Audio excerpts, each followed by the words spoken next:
तो प्रिय छात्रों, आपका ये वीडियो हर एक सेट वाले बच्चों के लिए आपका वेरी आपका इंपॉर्टेंट है।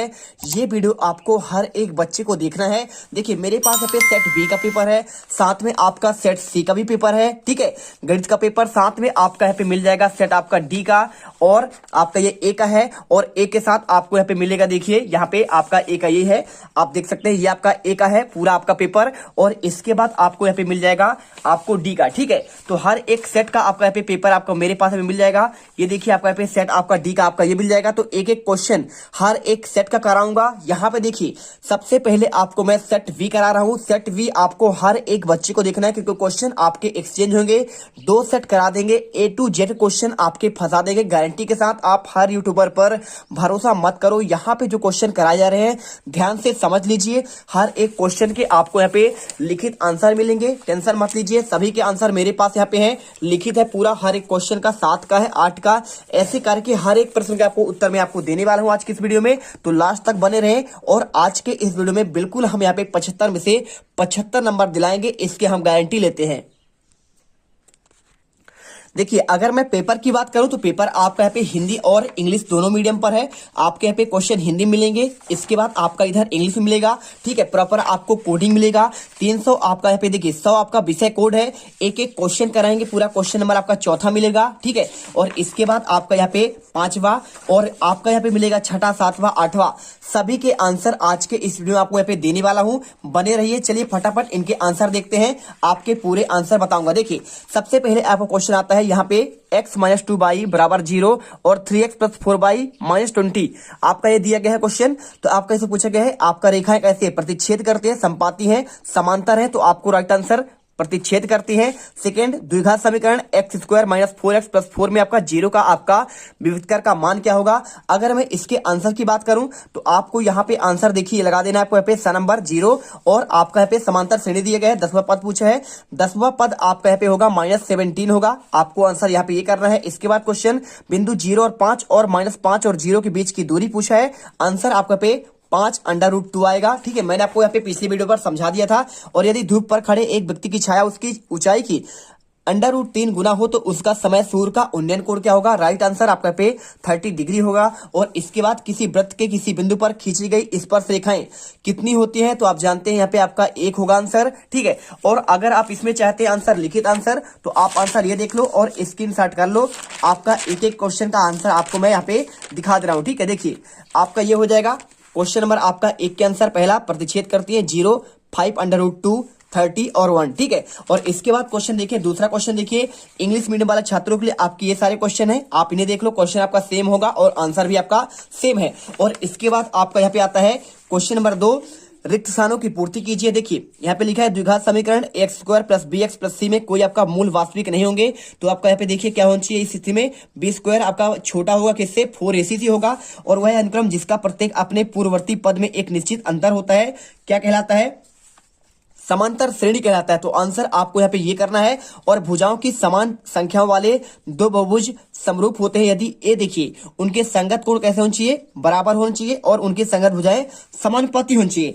इसके बाद 2a 026 के बाद आपका बिंदु की निर्देशांक आपका क्या होना चाहिए, हमेशा आपका पे अल्फा और बीटा होना चाहिए, तभी आपका यहाँ पे क्या होंगे, निर्देशांक आएंगे। और इसके बाद अगर मैं बात करूं यहाँ पे देखिए, तो आपका क्वेश्चन दिया गया है, एक रेखा जो वृत्त के 2 बिंदुओं पर प्रतिच्छेद करती है उसे कहते हैं आपका पे छेदक रेखा। और वह एक वृत्तीय छेद का वह भाग जो त्रिज्याओं और संगम चाप से घिरा हो वृत्त का एक क्या होता है, त्रिज्यखंड होता है। आप ये करिए। इसके बाद आपके इंग्लिश वाले छात्रों के लिए क्वेश्चन और उसका आंसर सही जोड़ी आपका यहाँ से स्टार्ट होता है। अगर मैं इसके आंसर की बात करूं तो देखिए 1 + cot² को आपको लगाना है। देखिए यहाँ पे आपका हो जाएगा cosec² होगा, और इसके बाद cosec 90 - थीटा होगा आपका। देखिए cosec आपका यहाँ पे sec हो जाएगा, और इसके बाद sec का होगा आपका cosec, और इसके बाद पृष्ठीय क्षेत्रफल 2πRh, और असंभव घटनाओं की प्रायिकता आपका यहाँ पे देखिए यहाँ पे आपका 0 होता है, और निश्चित घटना का आपका यहाँ पे होता है 1 होता है। तो आप आंसर रेडी कर लो, स्क्रीनशॉट कर लो। इसके बाद चलते हैं आपका इंग्लिश मीडियम छात्र के लिए आपका ये क्वेश्चन, और यहाँ पे आता है एक वाक्य में उत्तर।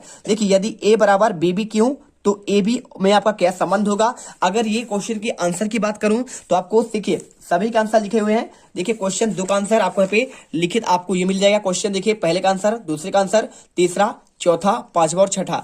आप स्क्रीनशॉट कर लीजिए। इसके बाद क्वेश्चन देखिए आपको यहाँ पे मिलेगा, क्वेश्चन नंबर आपका 10वां। एक देखिए आपका यहाँ पे क्वेश्चन तो चौथा आता है पहले, तो क्वेश्चन चौथा का आंसर आपको यहाँ पे ये मिल जाएगा। देखिए ये आपका पहले का आंसर। दूसरे का देखिए किसी वर्ग का समीकरण विभक्तकार का शून्य हो तो उसका मूल कैसा होगा, तो उसका मूल देखिए समान और वास्तविक होगा। पहले का आंसर बी ए का एक गुणनखंड है, आपको ये करना है। देखिए क्या संबंध है, तो आपका बी जो है ना इसमें आपका ए का एक गुणनखंड है। सेकंड का आंसर समान व वास्तविक होगा, ठीक है, उसका मूल की बात कर रहा है। समकोण त्रिभुज प्रमेय का नाम क्या है, तो समकोण त्रिभुज प्रमेय का नाम आपको यहाँ पे पाइथागोरस प्रमेय है, क्योंकि पाइथागोरस नहीं आपको यहाँ पे h बराबर देखिए आपका होता है ना h का स्क्वायर प्लस आपका लंब का वर्ग प्लस आपका यहाँ पे आधार का वर्ग, आपने इसे पढ़ा होगा। और यहाँ पे आपका यहाँ पे यही होता है समकोण त्रिभुज का प्रमेय। और मूल बिंदु से जो आपका एक्स वाई की दूरी क्या होगी, देखिए आपका मूल बिंदु से एक्स वाई की आपका जो दूरी होता है, तो दूरी का आपका सूत्र यहाँ पे होता है अंडर रूट लगाइए एक्स का स्क्वायर प्लस आपका वाई का स्क्वायर। आप यहाँ पे ये कर दीजिए, आपको नंबर मिल जाएंगे। क्वेश्चन देखिए पांचवा लिखा है, जब वस्तु की आंख क्षैतिज रेखा से ऊपर हो तो उसे देखने के प्रक्रम में हमारी दृष्टि रेखा जिस कोण से ऊपर मुड़ जाती है उस कोण को क्या कहते हैं। अगर मैं इसके आंसर की बात करूं तो आपको यहाँ पे आंसर देखिए, यहाँ पे आपको उन्नयन कोण कर देना है। आप इसे उन्नयन कोण करिए। और इसके बाद क्वेश्चन देखिए छठा, सर्वाधिक बारंबारता वाला वर्ग क्या कहलाता है, तो सर्वाधिक बारंबारता वाला का जो वर्ग होता है उसे जानते हैं क्या कहलाते हैं, आपका बहुलक कहलाता है। आंसर आपको यहाँ पे लिख देना है। इसके बाद क्वेश्चन देखिए सभी के आंसर आपको यहाँ पे ये मिल जाएंगे, स्क्रीनशॉट कर लीजिए और इसे रट लीजिए। इसके बाद क्वेश्चन देखिए यहाँ पे नेक्स्ट पेज आपका आएगा, यहाँ पे इंग्लिश वाले छात्रों के लिए आपको क्वेश्चन, और यहाँ पे लिखा है निम्नलिखित कथनों में आपको सत्य असत्य बताना है। तो अंडर रूट 2 क्या आपका एक परिमेय संख्या है, तो आपको यहाँ पे बताना है भाई आपका जो अंडर रूट 2 है क्या आपका परिमेय। देखिए जब आपको कोई आपका रोड पे मान हो तो आपका ये अपरिमेय होता है, लेकिन यहाँ पे परिमेय लिखा है तो आपको इसमें आंसर, पहले का आंसर आपको यहाँ पे करना है, क्या करना है, आपको असत्य कर देना है। तो आपका देखिए पहले का आंसर आपको यहाँ पे असत्य होगा, ठीक है। आप ये मान लीजिए यहाँ पे सत्य का आप आंसर मैं आपको यहाँ पे जो है यहाँ पे राइट के निशान में दे देता हूं। और द्विघात बहुपद में केवल आपका क्या, आपका एक शून्यक होता है। तो द्विघात में देखिए आपका यहाँ पे जो होता है, जरूरी नहीं है कि आपका एक शून्यक हो, उससे आपके अधिक हुए होते हैं अल्फा बीटा, यानी ए और बी और सी होते हैं। तो आपको आंसर यहाँ पे असत्य करना है। और 1 2 3 क्या आपका समांतर श्रेणी है। देखिए समांतर श्रेणी में क्या होता है, एक समान रूप से आगे बढ़ना। जैसे आपका 2 के बाद 4, 4 के बाद 6, 6 के बाद 8, ऐसा होना चाहिए। 1 के बाद 3, 3 के बाद 5, लेकिन देखिए आपका इसमें 1 है, फिर इसमें 1 का अंतर, फिर इसमें 2 का अंतर, यानी आपका निश्चित नहीं है। तो आपका यहाँ पे ये भी आपका यहाँ पे असत्य होगा। सभी क्या वर्ग आपके समरूप होते हैं, तो जी हाँ बिल्कुल आपके सभी वर्ग क्या होते हैं, समरूप होते हैं। समरूप का मतलब क्या होता है, अगर मैं मतलब समझा दूं आपको, तो देखिए समरूप का मतलब होता है जब आप एक वर्ग बनाएं और इसी के समान रूप का हो। देखिए हो ऐसा ही, लेकिन इससे बड़ा हो छोटा हो चल जाता है। तो यहाँ पे ये देखिए आपका है तो वर्ग ही, सबका आपके रूप आपके समान है, दिखने में आपके समान है, तो आपके समरूप कहलाएंगे, यानी आपका यहाँ पे सत्य होगा। और सर्वांगसम वृत्तों के क्षेत्रफल के आपके सदैव बराबर होते हैं। सर्वांगसम मतलब क्या होता है, यहाँ पे आपका बराबर की बात कर रहा है। तो आपका ये है, तो आपका ये भी आपका क्या है, बराबर है। तो बराबर की मतलब क्या होता है, जब इसका आपका यहाँ पे 5 होगा तो सिंपल सी बात है इसका भी 5 होगा, यानी आपको यहाँ पे सर्वांगसम आपको यहाँ पे बताना है। तो सर्वांगसम वृत्तों के क्षेत्रफल हमेशा सदैव बराबर होते हैं, आप ये जान लीजिए। और बेलन का आयतन क्या, 1/3 पाई आर स्क्वायर एच होता है। देखिए बेलन की अगर आयतन की बात करें तो 2 पाई आर एच होता है। क्या होता है, 2 पाई आर एच होता है। और यदि आपको कोई शंकु कहे, शंकु का होता है आपका यहाँ पे 1/3 पाई आर स्क्वायर एच, आपका ये होता है। तो शंकु का आपका ये होता है, ना कि आपका यहाँ पे किसका होता है। तो लेकिन आपका अगर ये होता 2 पाई आर एच तो आपका बेलन कहते, और शंकु का कहते हैं आपका 1/3। लेकिन इनमें से आपका दोनों कोई आपका है नहीं, ठीक है। तो आपको यहाँ पे ये आपका शंकु का होता है, तो शंकु के लिए आपको यहाँ पे असत्य करना है। बाकी आपका यहाँ पे दोनों सत्य होंगे। और इनके आंसर की बात करूं, देखिए पहला आपका सत्य, दूसरा आपका यहाँ पे क्वेश्चन देख लीजिए, ये आपका देखिए दूसरा आपको असत्य। देखिए पहला आपका असत्य है, ये देखिए आपका यहाँ पे ये भी असत्य है, ठीक है। ये भी आपका असत्य है क्योंकि अंडर रूट 2 आपका अपरिमेय है, और ये भी असत्य, दूसरा भी, तीसरा भी असत्य है, चौथा आपका सत्य होगा, पांचवा आपका सत्य होगा, और छठा फिर आपका यहाँ पे असत्य होगा। वीडियो अच्छी लगे दिल से वीडियो लाइक करिए, क्योंकि आपको यहाँ पे टॉपर्स बनाने के लिए हम इतना मेहनत कर रहे हैं। तो आप यहाँ पे लाइक कर दीजिए, चैनल सब्सक्राइब कर लीजिए। इसके बाद क्वेश्चन देखते हैं, आपका यहाँ पे मिलता है ये क्वेश्चन ट्रू और फॉल्स है इंग्लिश मीडियम वाले छात्रों के लिए। क्वेश्चन 6 लिखा है, 2 क्रमागत धनात्मक पूर्णांकों का गुणनफल 2 से विभाज्य है, तो कथन सत्य है। उत्तर आपका बताना है, क्या आपका कारण सत्य है या फिर आपका सत्य है। अगर मैं इसका आंसर की बात करूं तो बिल्कुल देखिए 2 क्रमागत धनात्मक पूर्णांकों का गुणनफल आपका 2 से विभाज्य होता है। अगर मैं देखूं बात करूं आपका उदाहरण के लिए, आपका मैं यहाँ पे देखिए ये आपका धनात्मक पूर्णांक है, 2 है और 3 है, तो इसका मल्टीप्लाई क्या होगा, आपका 6 हुआ। तो पूछ रहा है क्या इनका गुणनफल, गुणनफल 6 आया तो क्या आपका 2 से विभाज्य है? बिल्कुल, देखिए 2 से आपका भाग चला जाएगा, यानी आपका यहाँ पे क्या है, आपका विभाज्य तो होता है। और अगर मैं आपको दूसरा मान लूं, मैं तो आप सोचते होंगे 2 और 3 ले लिया है, क्या आपका 5 और यहाँ पे आपका जो है 6 नहीं ले सकते हैं? तो आप इसी पे ले सकते हैं। देखिए क्रमागत की बात कर रहा है, याद रखिएगा। क्रमागत मतलब क्या होता है, आप ऐसे नहीं लेंगे कि आपका 2 ले ले फिर इसके बाद आपका यहाँ पे 5 ले ले, ठीक है, और या फिर आपका यहाँ पे 5 ले ले और आपके पे 7 ले ले। अगर आप 5 और 7 लेंगे तो देखिए आपका क्रमागत नहीं होगा। क्रमागत मतलब क्रम से, 5 के बाद आपका 6 आता है तो आपका देखिए 5 छक्का 30 और 7 नहीं लेंगे, 5 और 7, क्योंकि आपका एक गैप हो चुका है। क्रमागत यानी एक एक करके, तो 7 के बाद आपका 8, देखिए 8 7 56, 56 में 2 का भाग देंगे तो आपका 28 कट जाएगा। यानी कि मतलब क्या हुआ, यहाँ पे हर एक क्रमागत का आपका गुणनफल आपका 2 से भाग चला जाता है। मतलब आपका कथन तो आपका सत्य हो गया। तो आप यहाँ पे आंसर कर दीजिए, कथन आपका सत्य है, क्योंकि 2 क्रमागत पूर्णांकों गुणनफल n+1 होगा, जहां n एक पूर्णांक संख्या है। बिल्कुल है, देखिए यहाँ पे अभी आपको दिखाया ना 5 और 6, जैसे मैं ले लूं 5 और 6 ले लूं तो 5 देखिए आपका यहाँ पे पूर्णांक है, और देखिए एक पूर्णांक है कि नहीं है, बिल्कुल है, यानी प्लस में है। और यदि n विषम है, मैं मानता हूं आपका n, ये देखिए आपका n हो गया, ये आपका विषम है। और n+1 आपका देखिए n+1 क्या होगा, आपका ये होगा n+1 आपका यहाँ पे सम हो जाएगा। तो n में आपका 1 जोड़ेंगे, 5 में से 1 तो आपका 6 होगा। तो n+1 आपका सम है। और यदि n+ आपका विषम है, अगर n+1 आपका विषम होगा, मान लीजिए आपको इसको 7 मान ले, तो इसके क्या हो, देखिए तो n आपका क्या हो जाएगा, n आपका यहाँ पे सम हो जाएगा। सिंपल सी बात है, ये आपका 6 हो जाएगा। तो आपको यहाँ पे स्थिति आपकी ऐसी होगी।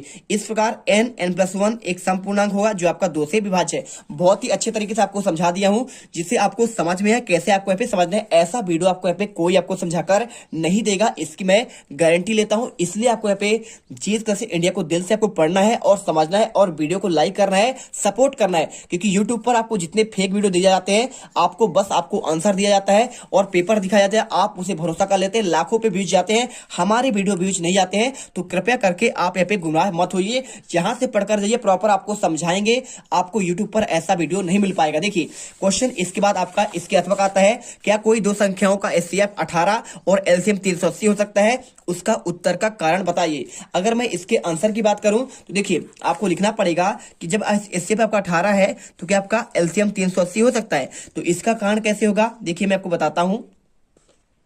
तो पहले की तो आपको यहाँ पे HCF और LCM इनका निकालना पड़ेगा। देखिए जैसे आपका 380 है, तो 380 को जब आप क्या करेंगे, यहाँ पे आप इसका LCM निकालिए।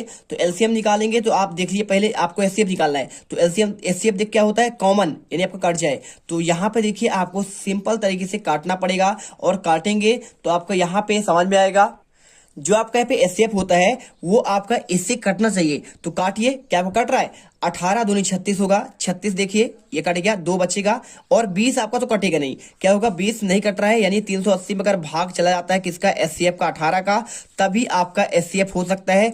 भाग तो जा नहीं रहा है, इसलिए आपका यहाँ पे क्या करेंगे आप, आंसर कभी नहीं हो सकता है, क्योंकि दो संख्याओं का LCM उनके HCF से विभाज्य होता है। यानी 380 को भाग से यहाँ पे कटना चाहिए, लेकिन आपका ऐसा है नहीं, इसलिए आपको यहाँ पे आंसर कभी नहीं हो सकता, आपको कर देना है। ठीक है, चलिए इसके बाद क्वेश्चन आपका आता है 7वां, अभाज्य गुणनखंड विधि द्वारा आपको पूर्णांकों 6, 72 और 120 के HCF और LCM ज्ञात करना है। अगर मैं इसके आंसर की बात करूं तो आपको यहाँ पे कैसे करना है, चलिए आपको दिखाते हैं। देखिए ये जो आपको क्वेश्चन आया हुआ है 6, 72, 120 वाला, तो आपका ये क्वेश्चन बहुत सिंपल है। अभाज्य गुणनखंड मतलब क्या होता है, 2, 3, 5, आप जानते हैं ना। तो यहाँ पे आपका 2, 3, 5, 7 अभाज्य गुणनखंड आप क्या होते हैं, देखिए तो अभाज्य संख्या होता है 2, 3, 5, 7, 9 नहीं होता है। इसके बाद 11 होता है, 13 होता है और 17 होता है। यानी कि आपका ये अभाज्य होते हैं, अभाज्य 2 से प्रारंभ होता है। तो अभाज्य मतलब आपको अभाज्य में इनका गुणनखंड करना है। कैसे करेंगे, देखिए यहाँ पे अगर ये क्वेश्चन आया है आपका 6, 72, 120 वाला, तो आपको आंसर यहाँ पे ये वाला करना है। देखिए 6 को करेंगे तो इसे तोड़ेंगे, देखिए 2 गुणे 3 कर देंगे, और इसके बाद आपको यहाँ पे ये देखिए क्वेश्चन आपका 7 का आंसर हो गया। और 72 करेंगे, देखिए 2 इतनी संख्या आपको लेना है, या फिर 2 लीजिए, 3 लीजिए, 5, 7, 11, तो इसे करेंगे आप देखिए तो 2 से कटेगा 2 बार, और इसके बाद 2 आपका 2 गुणे 2 गुणे 2 दूनी 4, 4 दूनी 8, 8 तक 24, 24 दिया 72, ये कट गया। और इसके बाद 120 काटेंगे, 2 दूनी 4, 4 दूनी 8, 8 तक 24, 24 पंचे 120 हो गया। अब इसका HCF निकालेंगे, तो इसमें कॉमन देखिए क्या है, तो कॉमन आपका यहाँ पे 2 मिलेगा ये वाला, तो आपका ये कॉमन मिल गया 2, और इसमें कॉमन क्या मिला आपका यहाँ पे 3 यहाँ पे मिलेगा, इसमें आपका 3 मिला और इसमें मिला, तो मात्र आपका पे क्या मिल रहा है 2 और 3 ही मिल रहा है। तो ये आपका जो कॉमन होता है उसे कहते हैं CF। तो 2 6 हो गया आपका CF। और एलसीएम क्या होता है देखिए, यहाँ पे आपको कॉमन निकालना है, सभी में आपका देखिए 2, इसमें 2 और 3 मिल जाएंगे, और इसके बाद आपका जो आपको कॉमन होता है उसे छोड़ा जाता है, तो 2 और 3 को छोड़ देंगे, बाकी सब ले लेंगे। देखिए 2 दूनी 4, 4 3 12, 12 दूनी 24, 24 दूनी 48, और 48 पंचे आपका यहाँ पे 360 होगा, यानी आपका एलसीएम क्या होगा आपका 360 हो जाएगा। आपका ये आंसर हुआ। इसके बाद क्वेश्चन देखिए, यहाँ पे संख्या 156 का अभाज्य गुणनखंड के रूप में आपको व्यक्त करना है। कैसे क्वेश्चन करना है देखिए, आपको बहुत सिंपल है। इसे करने के लिए आपको यहाँ पे अभाज्य गुणनखंड के रूप में आपको ये लिखना पड़ेगा। सेम प्रोसेस है। 140 को आप ऐसे करेंगे, 140 लिखिए और 2 से काटेंगे, 70 से कटेगा, और एक बार 35 से कट जाएगा, और एक बार 2 से कटेगा नहीं। अब देखिए 3 से भी नहीं कटेगा, 5 से कटेगा, 5 7 35, और अब आपका एक बार 7 से कट जाएगा, तो 7 1 कम 7, यानी 2 गुणे 2, देखिए आया ना, 2 गुणे 2, 5 गुणे 7, सिंपल सी बात है। अब 2 कितने बार है, 2 बार है, लिख दीजिए 2 की पावर 2, 5 एक बार ही है तो एक बार कर दे, 7 एक बार है तो एक बार कर दीजिए। 156 कैसे करेंगे, 2, देखिए क्वेश्चन आपका सिर्फ ये वाला पूछा गया है, लेकिन मैं आपको समझाने के लिए 2 उदाहरण लिया हूं, जिससे आपको यहाँ पे कंठस्थ हो जाए और आप यहाँ पे टॉपर्स बन सके। देखिए 156 को ऐसे ही करेंगे तो 2 गुणे 2, 3 गुणे 13 आएगा। 2 आपका 2 बार है, 3 आपका एक बार है, 13 आपका एक बार है। इस प्रकार से आंसर कर देंगे, पूरे नंबर मिल जाएंगे। दिल से वीडियो लाइक करो, चैनल को सब्सक्राइब करो, क्योंकि आप यहाँ पे टॉपर्स बनने वाले हैं अगर ये क्वेश्चन आप अच्छे से समझकर स्कूल में जाते हैं पेपर देने 11 मार्च के पेपर में। और इसके बाद क्वेश्चन आपका आता है 8वां, एक द्विघात बहुपद ज्ञात कीजिए जिसके शून्यकों का योग और क्रमशः देखिए 0 और √5 है। अब ऐसे क्वेश्चन करने के लिए तो आप ये वाला क्वेश्चन छोड़ दीजिए, कोई दिक्कत है नहीं, आप करिए इसके अथवा क्वेश्चन सेम है। देखिए शून्यकों का योग करना है और शून्यकों का आपका यहाँ पे गुणनफल करना है, बस आपको यहाँ पे बहुपद ज्ञात करना है। सेम क्वेश्चन इसका देखिए -3 और 2 है। तो अगर मैं इसके आंसर की बात करूं तो यहाँ पे इसका आंसर देखिए मेरे पास है यहाँ पे आपका क्वेश्चन बैंक। अब क्वेश्चन बैंक में अगर आप देखेंगे तो यहाँ पे आपको क्वेश्चन मिल जाएगा, यहाँ पे इससे रिलेटेड सारे क्वेश्चन आपको यहाँ पे मिलेंगे। देखिए सबसे पहले देखिए आपको यहाँ पे सेम क्वेश्चन, द्विघात बहुपद ज्ञात कीजिए जिसके शून्य का योग और गुणनफल, आपका ये क्वेश्चन। तो ये क्वेश्चन अगर आपके पेपर में डेफिनेटली आएगा, सेट में आपका चेंज यहाँ पे 1/4 या फिर 1, या फिर संख्या आपका ये चेंज होगा, या फिर आपका पेपर में संख्या चेंज होगा √2 और 1/3 चेंज होगा, या फिर आपका यहाँ पे चेंज क्या होगा 1 और 1। देखिए संख्या आपका चेंज हो सकते हैं, या फिर -3 और 2। तो क्वेश्चन आपका अगर इस पेपर में देखा जाए तो आपका क्वेश्चन में पेपर आपका यहाँ पे ये वाला आया है, ठीक है। ये देखिए -3 और 2 है। तो अगर क्वेश्चन की बात करूं तो आपका यहाँ पे क्वेश्चन तो आपका यहाँ पे ये है, ठीक, आपका क्वेश्चन सेम हो गया। और यहाँ पे अगर ये चेंज होगा तो यहाँ पे ये फिर आपका 1/4 और आपका 1 देगा, यानी ये क्या है, ये आपका है अल्फा और प्लस बीटा का मान, और ये क्या है अल्फा मल्टीप्लाई बीटा का मान। इसमें ये क्या है देखिए, ये आपका अल्फा प्लस बीटा का मान है, और ये क्या है अल्फा मल्टीप्लाई बीटा का मान है। इसमें क्या है अल्फा प्लस बीटा का मान है, अल्फा मल्टीप्लाई बीटा का मान है। इसमें ये अल्फा प्लस बीटा का मान है, देखिए अल्फा प्लस बीटा का मान 3 और अल्फा मल्टीप्लाई बीटा का मान 2 हो गया। और इसमें देखिए यहाँ पे ये आपका अल्फा प्लस बीटा का मान है, यानी आपका -b/a का मान है, और ये आपका c/a का मान है, ठीक है। तो c/a का मान मतलब अल्फा मल्टीप्लाई आपका बीटा का मान। बस देखिए पूरा क्वेश्चन सॉल्व, भाई साहब एक एक क्वेश्चन सॉल्व, बस आप एक क्वेश्चन का लीजिए, सारे क्वेश्चन आपको सेम सॉल्व करना है। तो आप ये मत कहिए सर आपका बताया गया वीडियो आपका जो है यहाँ पे क्वेश्चन जो आपने बताया है तो आपको दिया नहीं, आप समझते नहीं है। क्योंकि आप क्या करते हैं, पेपर में आप फेक पेपर देखते हैं। पेपर कैसे देखते हैं, एक पेपर दिखा दिया, उसका उत्तर दे दिया, फंस गया तो बोलते हैं सर आपने रियल पेपर दिया। और अगर आप यहाँ पे आप ऐसे नहीं समझ पाते हैं तो आप ऐसे ही बोलेंगे। इसलिए आपको मैं हर एक क्वेश्चन को समझा रहा हूं कि अंतर क्या होता है। पेपर मैथ का पेपर बिल्कुल सरल बनेगा, बस आपको यहाँ पे इन चीजों को समझकर चलना पड़ेगा। अगर मैं इसके आंसर की बात करूं देखिए इस क्वेश्चन का, तो आपको यहाँ पे क्वेश्चन आपका ये जो दिया गया है इसका आंसर देखिए 8 का आंसर आपको मैं दे रहा हूं। ये देखिए मान लीजिए a² प्लस bx प्लस आपका c है। अब इसमें देखिए शून्य क्या है, अल्फा है और बीटा है। अब देखिए हम जानते हैं कि अल्फा प्लस बीटा बराबर आपका -3 होगा, बिल्कुल होगा। तो -b/a का मान आपका ये होगा। और अगर आप लिखित आंसर चाहते हैं, देखिए आपका यहाँ पे आंसर मेरे पास लिखित भी है। इसका आंसर देखिए शून्य अल्फा और बीटा है, तब अल्फा प्लस बीटा का मान -3 होगा, बिल्कुल होगा। और अल्फा मल्टीप्लाई बीटा का मान 2 होगा, जैसे क्वेश्चन में यहाँ पे दिया गया है। ये क्वेश्चन देखिए आपका ये दिया गया है, देखिए 3 और आपका ये हो जाएगा, ठीक है। और इसके बाद देखिए यहाँ पे b बटे a का मान निकालेंगे तो आपका इसका मान क्या होता है, अल्फा प्लस बीटा का मान होता है b बटे a होता है, और अल्फा मल्टीप्लाई बीटा का मान होता है c बटे a होता है। इसका मान आपका सेम होगा, और b बटे a का मान आपका 3 और c बटे a का मान आपका 2। अब इसे करेंगे, देखिए b बटे आपका यहाँ पे क्या होगा, अगर मैं b बटे a को अलग कर दूं तो यहाँ पे b का मान आपका देखिए यहाँ पे 3 हो जाएगा, और a का मान आपका यहाँ पे 1 हो जाएगा। देखिए ना, ये देखिए ये आपका मान हो जाएगा। यहाँ पे आप एक मान लेंगे तो b का मान 3, a का मान आपका 1, ये देखिए आपको नीचे, और यहाँ पे c का मान आपका 2 है तो a का मान आपका यहाँ पे 1 हो जाएगा। देखिए आपका ये हो गया ना, तो आपको इस प्रकार से a का मान आपका, c का मान आपका 2 है, इसके नीचे a का मान आपका 1, b का मान इसमें आपका सामने 3, a का मान आपका 1 हो जाएगा। अब इसे कर दीजिए, a का मान 1, b का मान 3 और c का मान 2, यानी कि देखिए a का मान 1, b का मान 3 और c का मान 2। अब इसे करिए इस समीकरण में, तो देखिए a का मान आपका 1 है तो आपका यहाँ पे एक्स स्क्वायर हो जाएगा, a का मान 1 होगा तो एक्स स्क्वायर, और यहाँ पे आपका देखिए b का मान आपका यहाँ पे 3 है तो आपका यहाँ पे हो जाएगा 3x हो जाएगा, आपका तुलना करेंगे तो, और आपका 2 है तो c का मान आपका 2, तो x square plus 3x plus 2 एक आपका द्विघात बहुपद होगा, ठीक है। आपको यहाँ पे आंसर कर देना है, और इसके बाद तो आप आंसर आपको यहाँ पे जो है इस प्रकार करना है। आप इसका स्क्रीनशॉट प्रॉपर ले लीजिए, देखिए क्वेश्चन 8 का आंसर पूरा यहाँ तक। अब इसका अगर आप यहाँ पे स्क्रीनशॉट ले लिए हैं तो इसी प्रकार से आपको इसका भी मान लगा देना है। देखिए अगर ये क्वेश्चन अगर चेंज हो, संख्या चेंज हो, तो आपको यहाँ पे ऐसे करना है क्वेश्चन। देखिए अल्फा प्लस बीटा का मान 1/4 b बटे a लिखा है, अल्फा प्लस बीटा का मान यहाँ पे 1 है, तो वहां पे आपका देखिए यहाँ पे जब आपका यहाँ पे 4 होगा तो सिंपल सी बात है, आपका पे c बटे a का मान आपका हो जाएगा, तो a का मान आपका इसमें देखिए आपका यहाँ पे 4 होगा, देखिए सामने a का मान 4, b का मान आपका पे आपका देखिए माइनस लगा है ना, तो आपका एक b का मान आपका -1 हो जाएगा, और c का मान आपका यहाँ भी आपका देखिए 4/4, यानी आपका यहाँ पे c का मान भी आपका क्या होगा, आपका इसके सामने आपका -4 होगा। यानी आपका देखिए बहुपद में आप इसमें सूत्र रखेंगे, कौन से वाले में, इसमें, तो इसी मान a के जगह में आपको रखना पड़ेगा। देखिए आपको 4 तो 4x² हो जाएगा, और b के जगह में -1 है तो आपका देखिए -bx हो जाएगा, है ना। तो यानी आपका bx नहीं होगा, आपका माइनस सिर्फ x होगा, b का मान तो 1 है तो आपका -x, और प्लस c का मान देखिए आपका पे c का मान आपका -4 है तो आपका -4 होगा, यानी 4² -x -4 आपका यहाँ पे आंसर होगा। इसी प्रकार से अगर ये आए तो आपको यहाँ भी ऐसे आंसर करना पड़ेगा। देखिए आपका जो पहला आंसर होगा आपका यहाँ पे -b बटे, तो आपका √2 आपका b का मान होगा, देखिए यहाँ पे आपका b का मान √2 आपका 3 में होगा, और c का मान आपका यहाँ पे 1 होगा, और आपका यहाँ पे आपको a का मान देखिए आपको यहाँ पे आंसर यहाँ पे आपका 3 होगा, ठीक है। तो आपका 3x² - 3 √2 प्लस x आपका ये मान हो जाएगा।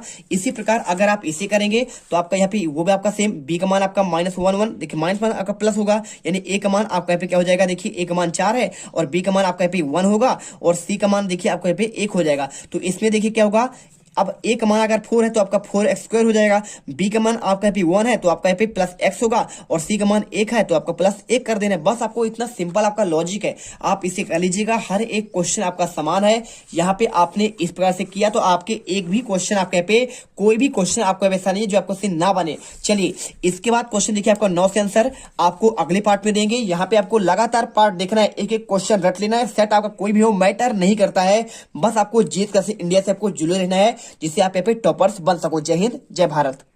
अब तुम लोग गलती से अगर नए हो तो सब्सक्राइब करो, वो जो लाल वाला बटन है उस पर अपने जीजा जी फेंक के मारो या फूफा जी, मुझे नहीं पता, बस क्लिक हो जाना चाहिए। अब मैं भी जा रहा हूं, मुझे मुठिया पेलने जाना है। बाय। वो है